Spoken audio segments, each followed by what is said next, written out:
নৱম শ্ৰেণীৰ ছাত্ৰ ছাত্ৰীসকলক স্বাগতম জনাইছোঁ। মৰমৰ ছাত্ৰ ছাত্ৰীসকল, তোমালোকৰ এটা চলকযুক্ত ৰৈখিক সমীকৰণ পাঠৰ আলোচনা চলি আছিল। আমি অনুক্ৰমে 28 বিৰ 5টা অংক আগৰ আলোচনাত আগবঢ়াইছিলোঁ। আজি আমি আলোচনা কৰিব বিচাৰিছোঁ 6 নম্বৰৰ পৰা 10 নম্বৰলৈকে আন 5টা অংক। তোমালোকে আলোচনাটিত শেষলৈকে ভাগ ল'বা আৰু কিবা নুবুজা থাকিলে মোক কমেণ্ট কৰি জনাবা। 6 নম্বৰ অংকটোত দিয়া আছে এটা সংখ্যাৰ 3/2 অংশ সংখ্যাটোতকৈ 20 কম, সংখ্যাটো উলিওৱা। এতিয়া আমি সংখ্যাটো ধৰি ল'ব লাগিব আৰু তাৰপিছত আমি সমাধান কৰিব লাগিব।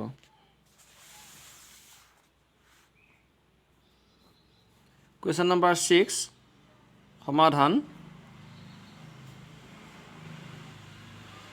ধৰা হ'ল সংখ্যাটো x, সংখ্যাটো আমি x বুলি ধৰি লৈছোঁ। তাৰপিছত কৈছে যে এটা সংখ্যাৰ 3/2 অংশ সংখ্যাটোতকৈ 20 কম। প্ৰশ্নমতে xৰ কিমান বুলি কৈছে 3/2 সমান সংখ্যাটোতকৈ 20 কম। এতিয়া xৰ পৰা 20 মাইনাছ কৰি দিব লাগিব। মানে 20 কম বুলি কৈছে ন, সংখ্যাটো আছিলে x, তাৰ পৰা আমি 20 এটা বিয়োগ কৰি দিলে সংখ্যাটোতকৈ 20 যে কম বুজাইছে সেইটো অৰ্থ প্ৰকাশ পাব। অৰ্থাৎ পূৰণ চিন বহুৱাই দিয়া 2/3 = x - 20।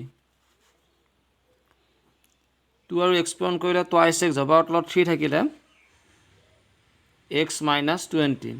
বজ্ৰ পূৰণ কৰা টুৱাইছ x আৰু 1 পূৰণ কৰিলে টুৱাইছ x হ'ব, আৰু ইফালে 3 লগত x - 20 পূৰণ কৰিব লাগিব।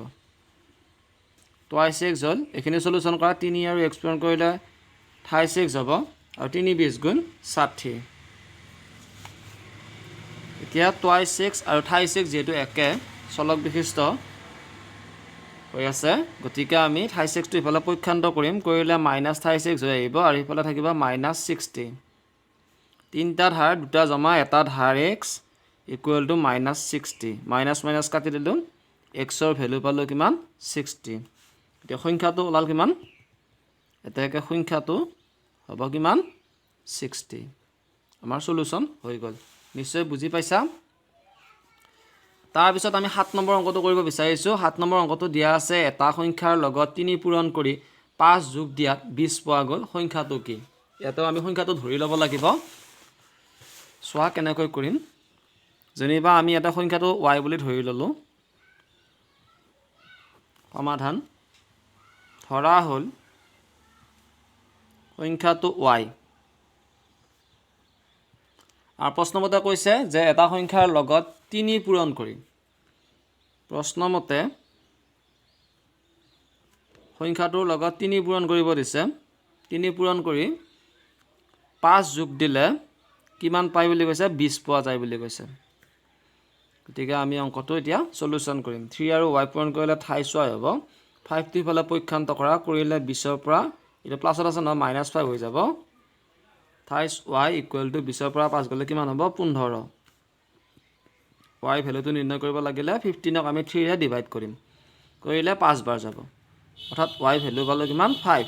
অৰ্থাৎ সংখ্যাটো পালোঁ, এতেকে সংখ্যাটো কিমান হ'ল 5 হ'ল। আমাৰ চলুশ্যন হৈ গ'ল। তাৰপিছত আমি 8 নম্বৰ অংকটো কৰিম। তিনিটা ক্ৰমিক যুগ্ম সংখ্যাৰ যোগফল 96 হ'লে সংখ্যা কেইটা উলিওৱা। এতিয়া তিনিটা ক্ৰমিক যুগ্ম সংখ্যা বুলি কৈছে। আমি প্ৰথমটো যদি টুৱাইছ x ধৰোঁ, দ্বিতীয়টো টুৱাইছ x + 2 হ'ব, তাৰপিছতো টুৱাইছ x + 4 হ'ব। সেইকেইটাৰ যোগফল 96 হ'ব, আৰু তাৰ পৰা আমি চলুশ্যন কৰিব লাগিব। কুৱেশ্যন নম্বৰ 8 সমাধান।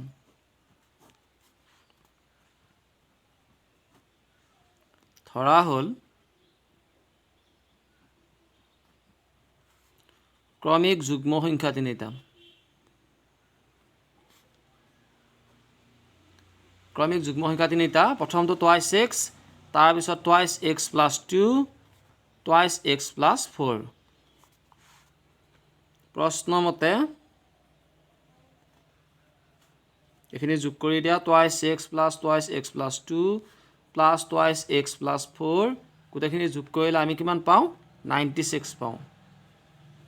Twice x twice x twice x তিনিটা টুৱাইছ এক্স যোগ কৰিলে 6x হ'ব আৰু 4 2 6 হ'ল ইফালে থাকিলে কিমান 96 6xটো ইফালে ৰাখা আৰু 6টো ইফালে পক্ষান্ত কৰিলে মাইনাছ হৈ যাব -6 6x ইকুৱেল টু 6 পৰা 6 গ'লে 0 আৰু 9 90 x ৰ ভ্যালুটো উলিয়াব লাগিলে 6 ৰে আমি 90 হৰণ কৰিম 6 গুণ 6 3 বাকিও 6 5 গুণ 30 কিমান পালো 15 পালো x ৰ ভ্যালু এতিয়া সংখ্যা কেইটা আমি উলিয়াব লাগে এটাকে x ৰ ভ্যালুটোহে পালো x টো 2 ৰ লগত আৰু এটা x টো 2 ৰ লগত পূৰণ কৰি 2 যোগ কৰিব লাগিব 2 ৰ লগত x পূৰণ কৰি আকৌ 4 যোগ কৰিব লাগিব তেতিয়া আমি সংখ্যা ক্ৰমিক সংখ্যা তিনিটা উলিয়াব পাৰিম এতিয়া ক্ৰমিক যুগ্ম সংখ্যা তিনিটা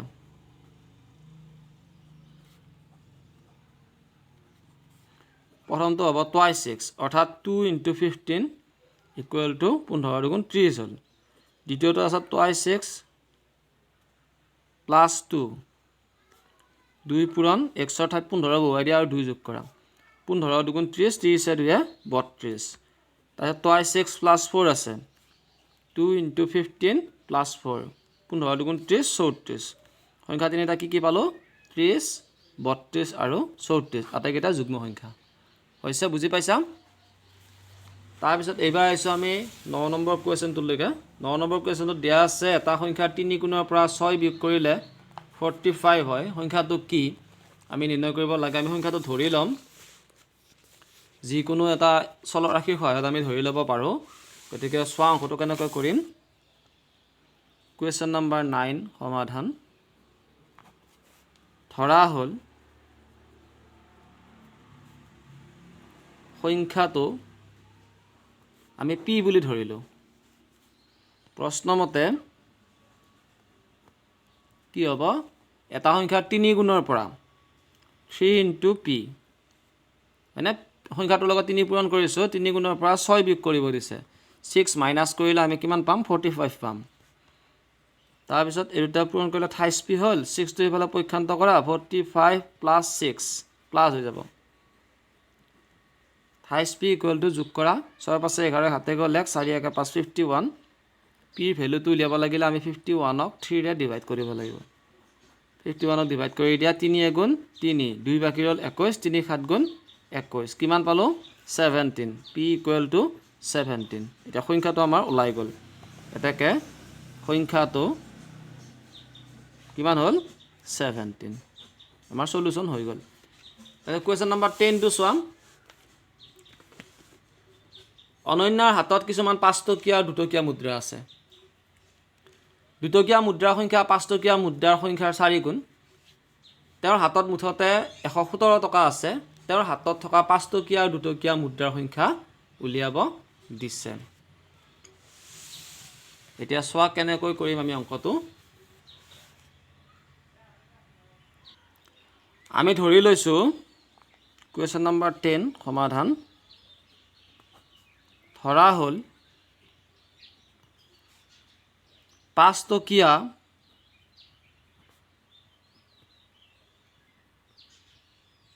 মুদ্ৰাৰ সংখ্যা x টা আৰু 2 টকীয়া মুদ্ৰাৰ সংখ্যা 5 টকীয়া মুদ্ৰাতকৈ কিমান বেছি বুলি কৈছে 4 গুণ বেছি বুলি কৈছে 2 টকীয়া মুদ্ৰাৰ সংখ্যা হ'ব 4x টা প্ৰশ্নমতে 5 টকীয়া মুদ্ৰাৰ ক্ষেত্ৰত 5 * x আৰু 2 টকীয়া মুদ্ৰাৰ ক্ষেত্ৰত 2 * 4x ইকুৱেল টু 117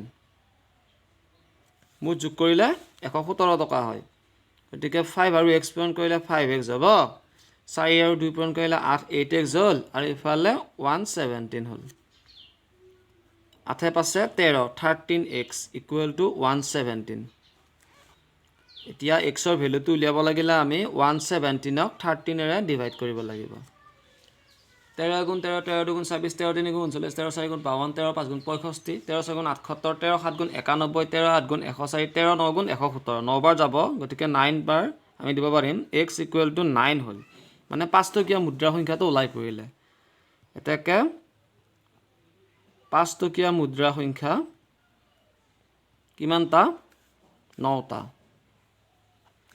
আৰু দুটকীয়া মুদ্ৰাৰ সংখ্যা 4 গুণ বেছি নহয় দুটকীয়া মুদ্ৰাৰ সংখ্যা সমান 4x অৰ্থাৎ 4 × 9 = 36টা দুটকীয়া আছে 36টা আৰু 5 টকীয়া আছে 9টা আৰু গোটেইখিনি যোগ কৰিলে আমাৰ কিমান হ'ব 117 টকা মৰমৰ ছাত্ৰ-ছাত্ৰীসকল আজি আলোচনাটোৰ জৰিয়তে হয়তো তোমালোকে বহুখিনি উপকৃত হ'ব পাৰিবা মই আশা কৰিছোঁ তোমালোকে সংযোগ ৰাখিবা আৰু এতিয়ালৈকে যদি চেনেলটো ছাবস্ক্ৰাইব কৰা নাই ছাবস্ক্ৰাইব কৰি ল'বা লগৰ বন্ধু বান্ধৱীসকলৰ লগত শ্বেয়াৰ কৰিবা যাতে তেওঁলোকেও এই কথা প্ৰশ্নবোৰ বা অন্য আলোচনাবোৰ ভাগ ল'ব পাৰে তেতিয়াহ'লে আমি ইয়াৰ পিছত 11 নম্বৰৰ পৰা 15 নম্বৰলৈকে আন 5টা অংক আলোচনা কৰিম তোমালোকে অপেক্ষা কৰা ধন্যবাদ